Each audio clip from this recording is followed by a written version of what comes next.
Hitler নামটা আমাদের কাছে অনেকটা গালির মতো হয়ে গেছে।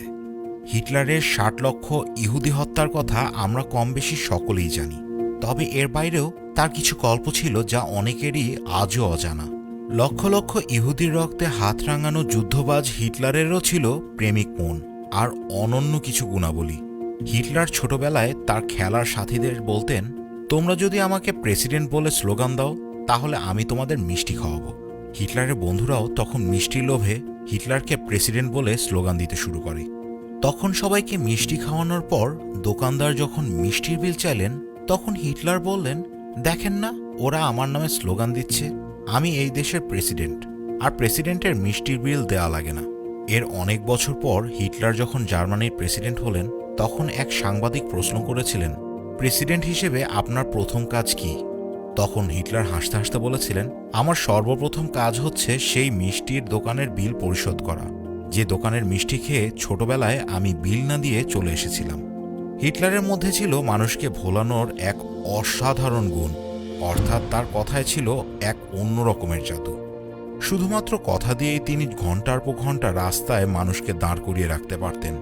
তার কথাতেই জার্মানি স্বপ্ন দেখেছিল পুরো বিশ্ব শাসন করার। হিটলারের পারিবারিক চিকিৎসক ছিলেন একজন ইহুদি। মজার বিষয় হচ্ছে, অন্য সব ইহুদিদের গণহারে হত্যা করলেও সেই ইহুদি চিকিৎসককে হত্যা করেননি তিনি, যার পেছনে কারণ ছিল হিটলারের বাবার মৃত্যুর পর পরিবারের সবাইকে টাকা ছাড়াই চিকিৎসা সেবা দিয়েছিলেন তিনি। আর এজন্য হিটলার নিজে সেই ইহুদি চিকিৎসককে পবিত্র ইহুদির খেতাব দিয়েছিলেন। টাইটানিক জাহাজের মৃত্যু যেমন বরফের আঘাতে হয়, তেমনি হিটলারের মূল শক্তির মৃত্যুও এই বরফের কারণেই হয়েছিল। হিটলার যখন রাশিয়া আক্রমণ করেন, তখন তিনি জানতেন না যে রাশিয়ায় রাত হলে তাপমাত্রা হিমাঙ্কের নিচে চলে আসে। রাশিয়া আক্রমণ করতে গিয়ে হিটলারের লক্ষ লক্ষ সৈন্য অতিরিক্ত তুষারপাতের কবলে পড়ে মৃত্যুবরণ করে। না হলে হয়তো আজ ইতিহাস হয়তো অন্যভাবে লেখা হতো, আর হিটলার ভিলেন না হয়ে হতেন পৃথিবীর শ্রেষ্ঠ বীর।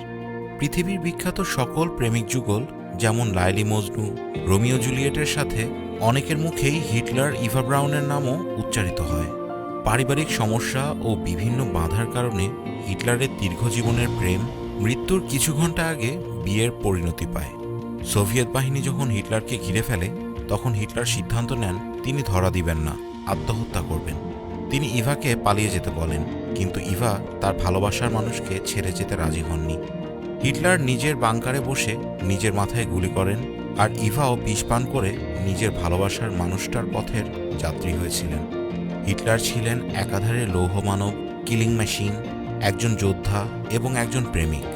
হিটলার প্রেম ও যুদ্ধ দুটো নিয়েই খেলেছেন, তাই এ দুই বিষয়েই হিটলারের চেয়ে কেউ বেশি জানে না। তাই হিটলার বলেছেন, যুদ্ধ করো কিন্তু প্রেম করো না, কারণ যুদ্ধ করলে হয় তুমি বাঁচবে না হয় তুমি মরবে, কিন্তু প্রেম করলে তুমি না পারবে বাঁচতে না পারবে মরতে। হিটলারকে নিয়ে আপনাদের কি অভিমত তা আমাদের সাথে আপনার মূল্যবান কমেন্টের সাহায্যে শেয়ার করতে ভুলবেন না যেন।